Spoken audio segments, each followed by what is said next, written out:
All right. Good morning. Good morning, everybody. It is Wednesday, January 6th, 2020. This morning, we are going to be talking about your default emotion. What is your default emotion?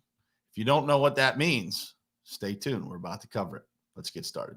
It is ultimately important for you to look at your goals, truly what you want to do in your life, and then look at the people who you spend the most time with in your life and figure out if that lines up.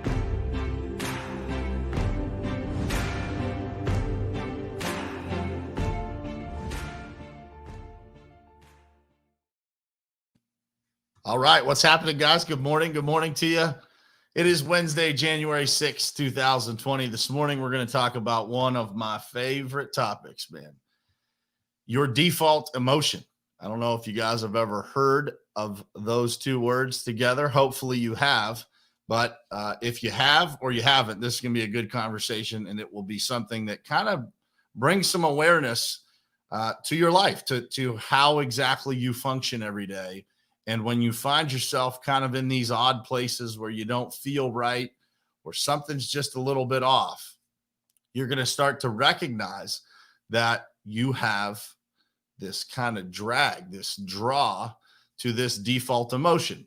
The good news is whatever your default emotion may be, whatever you figure that out to be here in the coming weeks, if you haven't analyzed this in yourself yet, it is absolutely without a doubt controllable and changeable if you find yourself in kind of a questionable spot, in a spot that you don't want to be in, right? Maybe you just don't recognize what your default emotion is right now, but over time you recognize that and it's not what you want it to be. It absolutely can be changed.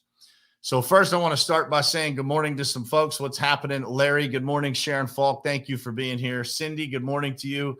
Christina, Lynn, Jared, Misa, good morning to you. Tammy, David, Martin, good morning, my brother. Randy, Chris, Lydia, Carla, Tim Lewis, good morning, guys, and thank you guys for being here. I appreciate. We're starting to get some people up and at them at 7:30 in the morning here, and there's a lot more people showing up live, so I appreciate that. I appreciate all of you guys sharing this so that it gets to more people.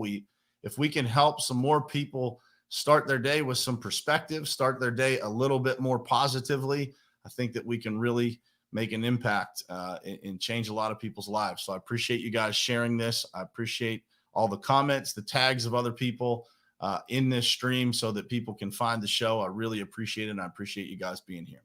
So what is a default emotion? Well, first, let's define what default means. Default is defined as a pre-designed value or setting that is used by a computer program when a value or setting is not specified by the program user. So let's think about that and how it ties in to our lives, right? What is an emotional default? If that's what a default is, what is an emotional default? An emotional default is the place that you live most in your emotions. I see an emotional default as the way that we feel when we are not consciously distracted or deliberately choosing our feelings. Think about that. If we are not consciously distracted or we're not deliberately choosing our feelings. So if you're not intentionally thinking about something and driving your feelings in some direction, driving your emotions in some direction, what is that default feeling that you have? Genuinely ask yourself this question. It is one of the most important things you can figure out about yourself. And by the way, default emotions are created by all of the experiences that you have had in your life. So if you've had a reason to feel fear, a significant amount in your life, that could become, without you knowing it, your default emotion. And when you have a default emotion of fear or anger or sadness, you need to recognize that, because when you recognize it, you can absolutely push it in the direction that you want it to go. You want to be able to have a default emotion of happiness, right? And so there are 4 basic kinds of emotions. I just covered them, but to point them out to you, happiness, sadness, fear, and anger, which are differentially associated with three core effects: reward, which is happiness; punishment, which is sadness; and stress, fear and anger. Fear and anger create stress. Think about that. So if your default emotions are either fear or anger, you're going to experience a lot of stress in your life. And that is just a chemical makeup of your body. If you exist in those emotions of fear and anger, you're going to create a lot of stress. There's a chemical reaction, a physiological reaction in your body to those emotions. You guys have to realize that these things that go through our heads, they end up being literally physical reactions to what is a thought in your mind. And so as you have and experience fear and anger in your life, you're going to create naturally a lot of stress. Think about that. If you have happiness, you're going to naturally feel a lot of reward in your life, right? There's a completely different physiological reaction to happiness. And if you spend a lot of time being sad, there is that core effect of punishment that you are looking to experience, right? You want to feel a certain way. You may not realize that, but there is something that you are searching for by that sadness that you want to feel. I want you guys to really think about that and think about how that works in your own life, because this is critically important for you to be able to discover yourself at a deeper level. It's also really, really important for you to be able to have these conversations with other people, because being a business owner, for example, if you have people around you or people that you exist with in your family sometimes, and you can recognize these default emotions, and everybody's probably thinking of somebody right now in their life that they can think of that people live in fear or anger.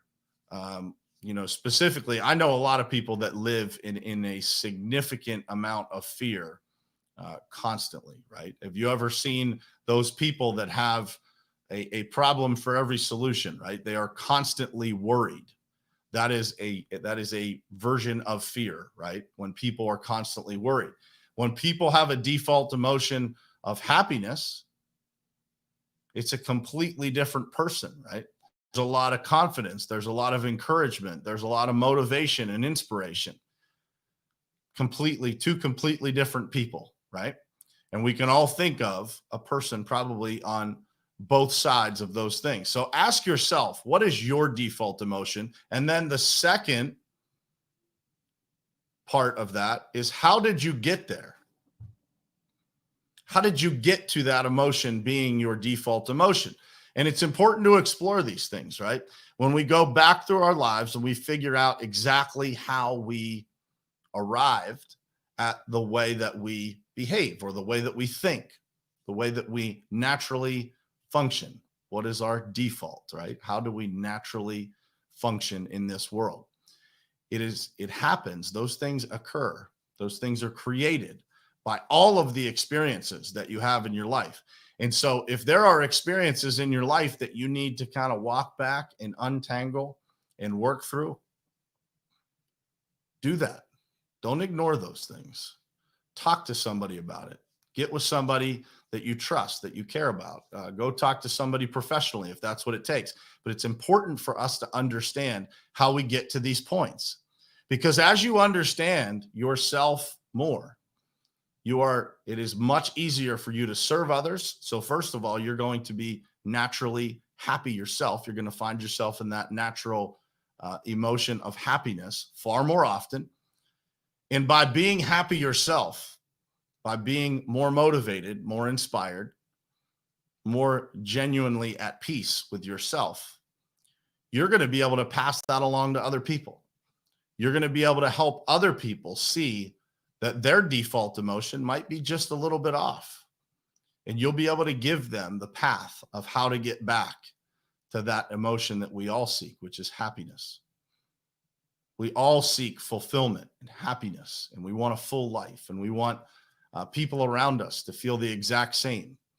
It's why I sit in front of this camera every morning and do this show, because I genuinely want people to experience the happiness that I have in my life. It wasn't always like that for me. My default emotion hasn't always been happiness. And so if you find yourself in that place where it's not that for you right at this moment, you should absolutely have a tremendous amount of hope, because those things can be changed. And they are changed, as we talked about yesterday, from a daily progress, daily commitment to moving things forward, to making small changes that end up exponentially growing the results that you get in your life.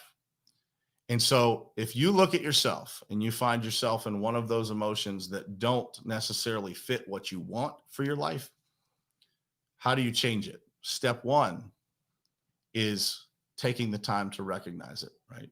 And so once you recognize it and you understand what it is, step two is identify the things that you think might have led to those emotions becoming your default emotion. Maybe it's somebody in your life. Maybe it's something that happened to you that you've never fully dealt with. Maybe it's something that you're experiencing at work, right? Maybe you're in the wrong career, and that is creating. If you feel a lot of stress, go back and identify where you think that stress is coming from. And that's where you need to start making changes. You need to start, figuring out what you could do to make that different, because if nothing changes, right? And so if you find yourself being stressed constantly, you need to identify what that is and start to move in a direction of changing that in your life, changing the people, changing the situation, changing your job, changing whatever it is that is causing you those negative emotions. And so you start to replace those things with things that make you happy, things that are fulfilling in your life, people that are encouraging, people that are inspiring. Think about that. If I take those things that create stress in my life and I replace them with things that constantly make me happy or that inspire me or motivate me, then it only makes sense that my default emotion will slide in the right direction, right? It's that simple. It is that simple. I know that there's a lot of complication that happens in that process. There's a lot of difficult conversations. There's a lot of, in some cases, you might lose people in your life that have been around for a long time. But the reality is that if you want to change your default emotion, then you cannot stay the same as you are today. The things around you can't stay the same. If you continue to repeat the same behaviors and you continue to repeat the same conversations with the same people, you will always get the same result, which is a continuation of stress or sadness or anger or frustration. Or you can speak to them. You can create a short-term conflict probably in your life by speaking the truth, which you may or may not have done over the years with these people or situations. And that will eventually lead to that weight being lifted off of you and that default emotion starting to shift over to what we ultimately all want, which is happiness and fulfillment, feeling like we're making a real contribution and impact in this world, feeling like the people around us want to be around us because we make them better.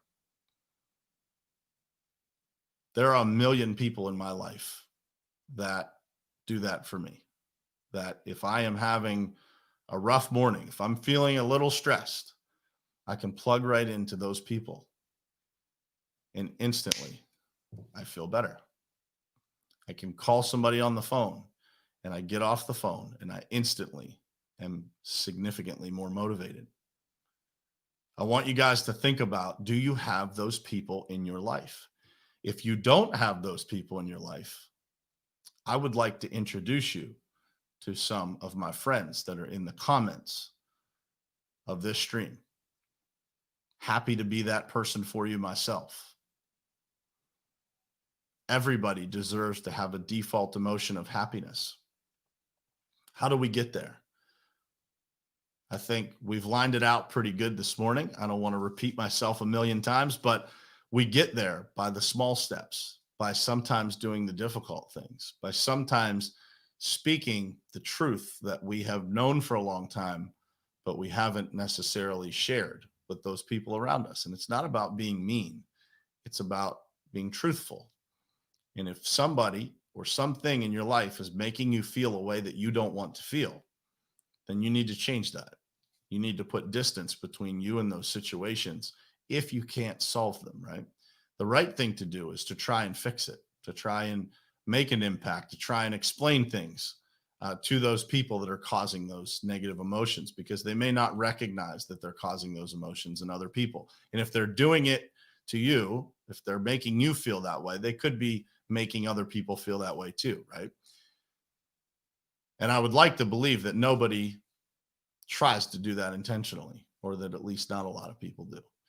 And so the first thing we do is have those conversations. And the second thing, if we continue to have those conversations and nothing seems to work, then we don't have a choice but to create some distance between us and those people. Because if we're seeking a default emotion of happiness, and we have things consistently in our lives that lead us to other default emotions, drag us in the wrong direction, then we have to change that, right? Bruce Pulver, amen, brother. Bruce will always be that uplifting person for anybody out there. It's the greatest gift in your life when you get to be that person for other people. One of my goals in life is to be that person for as many people as I can before I leave this earth, right? To be that person that people look to for hope, for happiness, for encouragement, for inspiration, motivation, to make people believe in a better version of themselves. I just had this conversation with somebody yesterday. I said, I always try to be that person that sees more in people than they see in themselves. It helps us stretch to find that better version that exists within all of us. That starts, guys, with having the right default emotion. So I challenge you guys to think about that today. What is yours? And are you happy with that? Are you happy with those areas of your life? Are you happy with that emotion that you go to first? And again, it's not, if you're not happy with it, then you can change it. You can absolutely change it. I've watched it change for many people. It's an incredibly rewarding thing to experience with someone, to watch their default emotion change, to go from, having stress or fear or sadness, something hurting in somebody, to watching them genuinely be happy and genuinely be fulfilled. So if you are that person, that experiences happiness as a default emotion, you have a responsibility to other people to spread that in this world, because there are a lot of people that don't get to experience that. And so one person at a time, man, we can make that impact. We can recognize that somebody else's default emotion isn't the same as ours, and we can lend a hand to try and help them see something different. And so as you go through your day today, I want you to pay attention, look around, and start to think about not just your own, but what are the default emotions of the other people that exist around you, your team, your spouse, your family, your children. What is that default emotion? And your number one goal in your life should be to create happiness as the default emotion for everybody that exists around you. And when you start to see that more frequently, you're going to feel great. You're going to feel great yourself. If you're able to help people go from that fear or anger or sadness to happiness, it's the most fulfilling thing you'll ever experience in your life. It is a true gift to be able to experience that in your life. And so I ask you to look at those people around you today and recognize if those people have sadness, fear, anger, whatever it is, and start to think about, how can I help them? How can I maybe make them see that this exists in their life? And it's, by the way, it's not about saying, hey, by the way, I think you have fear as a default emotion. You have to absolutely evolve into these conversations and start to figure out how you can unwire this for people, recognize those things that might be dragging them there, have the conversations about what's going on in their life that might be taking them there, and then help them unwire it a little bit. And they will see it. They will see it. I hope this message was helpful today. I hope that it helps people in your life. The ripple effect of some of the things that we talk about here can be just massive, right? If we go and have these conversations, we have these conversations with our families, with our spouses, with the people that we work with. And those people start to recognize the help that other people might need, or the help that we can give them. Maybe they're just in a temporary spot where their default emotion is flipped. Maybe 2020 has caused that flip for people, created some fear and stress. And we can be that change. We can be that light in people's lives that makes an enormous difference. And the ripple effect of that, I want you to think about this. Those people that you work with, if you can make an impact on them, and they go home and they make an impact on their spouse and their children, and those children make an impact on the other kids that they hang out with or they go to school with, what does that look like? That, friends, is why we're here every morning. And that is what we try to do here. Try to deliver messages that make an impact on you so that you can make an impact on other people. I hope this message had an impact on you, and I hope that you are motivated to go take it to other people and to just lend a hand to those people that might need it today. With that said, that's a wrap. Today is hump day. It's Wednesday. Make the best of it, man. I got a packed schedule today. I'm excited. I get to talk to the Top Contractor School Inner Circle group this afternoon. We got some fire coming your way in the TCS Inner Circle group this afternoon. For those of you who are in it, man, we're going to start to make an impact on the world through that group like you guys have never, ever seen. The number of incredible human beings that are in that group, and the number of incredible human beings that are in the companies that are attached to those incredible humans, is so motivating and so encouraging. And man, I can't wait to start sharing that with you guys. Today is our first official meeting in that group. And I can't wait, man. I'm so excited. I can't wait for 3:00 today so that I can hang out with those folks. And until next time, I will see you guys again tomorrow morning, same place, same time, right here on Morning Perspective. Love you guys. Thanks for being here.